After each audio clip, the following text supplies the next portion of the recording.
Сәлеметсіздер ме, құрметті әріптестер? Мен Digital ұстаз Алматы педагогтерінің қалалық конкурсына қатысушы Шатемір қызы Ақмаралмын. Алматы қаласы Әуезов ауданы нөмірі 173 мектеп-лицейдің қазақ тілі мен әдебиет пәні мұғалімімін. Педагог зерттеушімін. Мектеп немесе кітап оқу компьютерден қызығырақ болу үшін. Digital ұстаз Алматы педагогтерінің қалалық конкурсына байланысты білім берудегі жаһандық қиындықтар мен тенденциялар атты вебинарды толық тыңдадым. Алғашқы вебинарда Назарбаев зияткерлік мектебінің профессоры Шаматов Дүйшен Алиевич баяндама жасап, тілімізде жаңадан енген термин сөздерге онлайн оқулар, қашықтан оқыту, синхронды оқыту, асинхронды оқыту, төңкерілген сынып, дәстүрлі оқыту, аралас оқытуға аудиториямен байланыса отырып анықтама берді. Жаңа заманға байланысты термин сөздер түсіндірілген сабақ келесі жолы ұстаз профессионал Learning Center академиялық директоры Нұрлан Иманғалиевтің «Неліктен оқушылар мектепті ұнатпайды» атты вебинарына ұласып, бізді мұғалімдерді мектеп және оқушылар мәселесіне жақындатып, оқушылардың мектепке деген іңкар сезімін арттыруға ой тастады. Вебинар өте қызықты болды. Миды электр өткізгіштерімен салыстыра отырып, жай ойлайтын балаларға көңіл аудартты.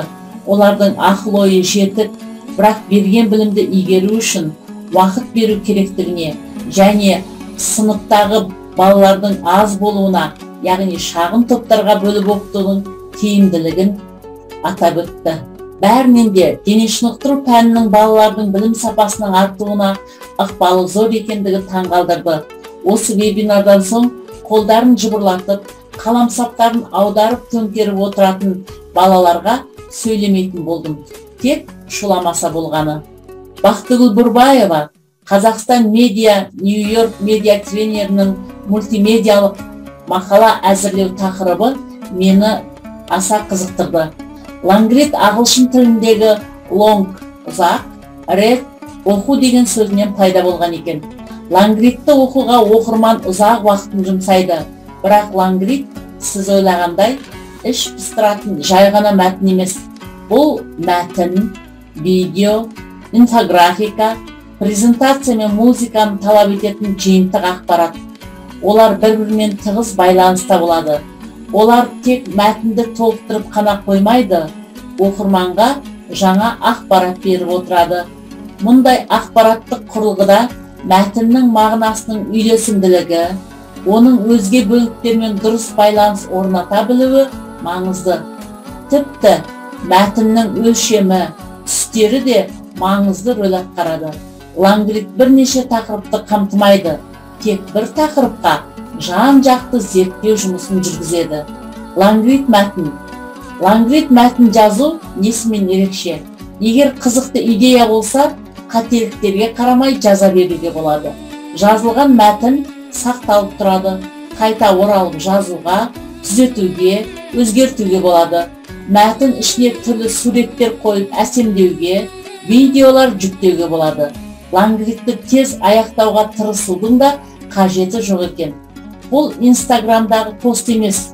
Лангрид жоғары сапалы, әрі ұзақ зерттеуді қажет етеді.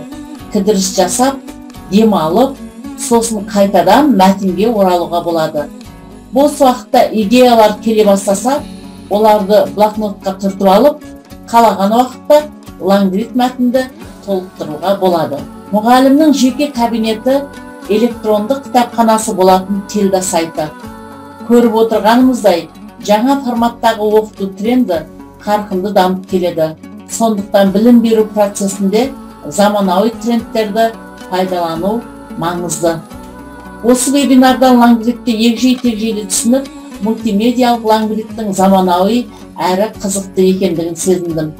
Білім беру бағдарламаларының жетекшісі Гүлнара Салменова ханымның вебинар сабақтағы қар тасқыны туралы лангрид мақаланы түсіндіре отырып, қар тасқыны туралы мысалды келтіргенде, қар тасқыны мәтіннің ішінен шығып кететіндей болды дегенде таң тамаша болдым. Тура сол қар тасқыны көз алдыма елестеп, экраннан қар төгілетіндей әсерге ендім. жазылған лангрид мәтінді Тилда сайтына жүктеп таратқан аса ыңғайлы. Шынында да деңгейлік курста оқығанымыздай адамның есте сақтау қабілеті қалай артады?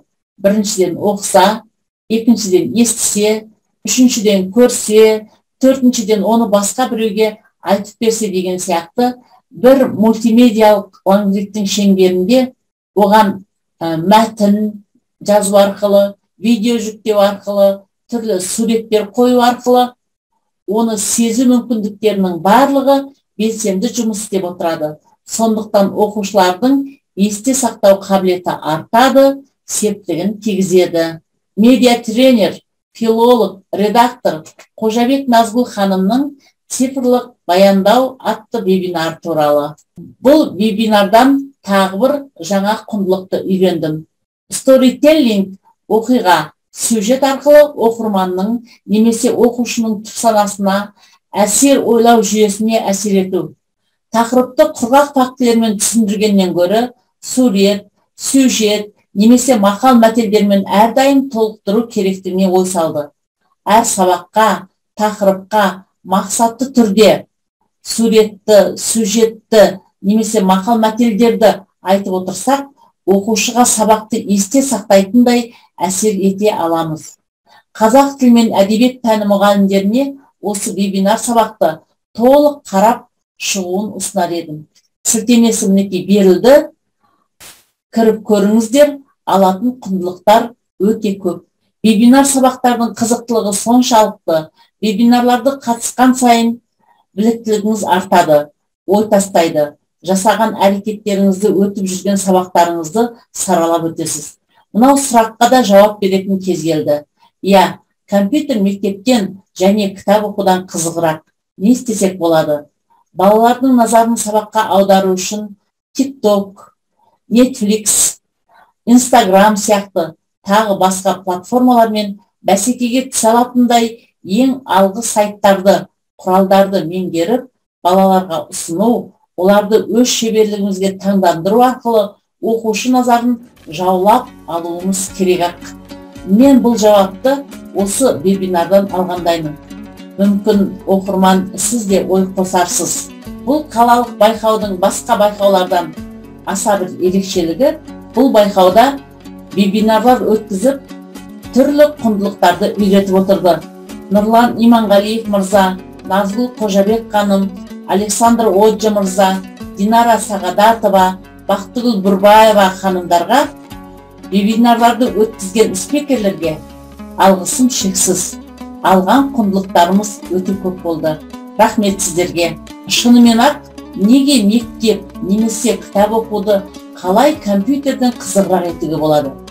Біз қаласақ та, қаламасақ та, балалардың назарын аулау үшін TikTok, Netflix, Instagram сияқты платформалармен бәсекеге түсуге тура келеді.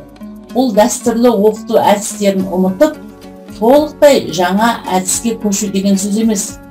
Әрі әріптестеріміз үшін жаңа технологиялар мен әдістерді игеруі маңызды екені түсінікті.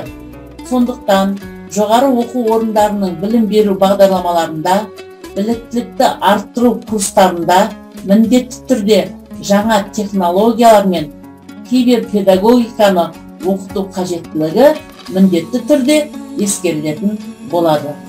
Мен бұл вебинардан Тилда, лангрид, инфографика, коряб сияқты бағдарламаларды үйрендім.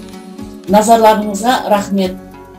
Қолданылған материалдар Digital Stars Алматы KZ сайтынан алынды. Сау болыңыздар.